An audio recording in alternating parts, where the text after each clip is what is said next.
पौ फाटी पगरा भया, जागे जीवा जून, सब काहो को देत है चोच समान चून।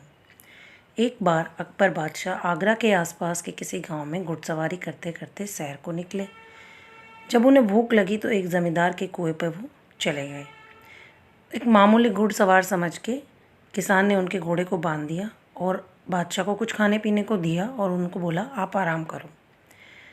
अकबर जाते जाते उसको बोला किसान को कि देख चौधरी, मैं बादशाह हूँ।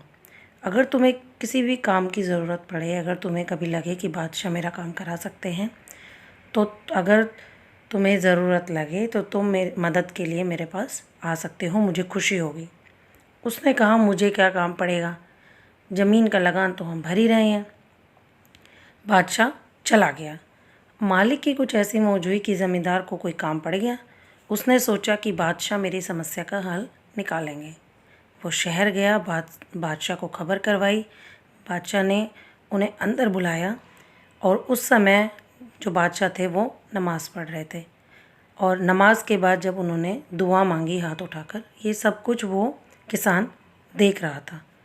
नमाज अदा करके जब बादशाह बाहर आए तो ज़मींदार ने पूछा कि बादशाह आप ये क्या कर रहे थे।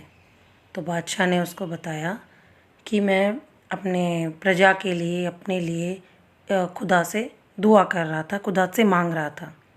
तो आप बताइए, आप किस काम के लिए आए थे, आपको क्या काम है। ये सुनकर ज़मींदार ने कहा कि धन्यवाद, मैं जा रहा हूँ। बादशाह ने पूछा कि क्या बात है, तुम तो किसी काम के लिए आए थे। तो वो कहने लगा कि मैं काम के लिए तो आया था, लेकिन मैं उसी से मांग लूँगा जिससे आप मांग रहे हैं। जो खुद किसी से मांग रहा है वो मुझे क्या देगा।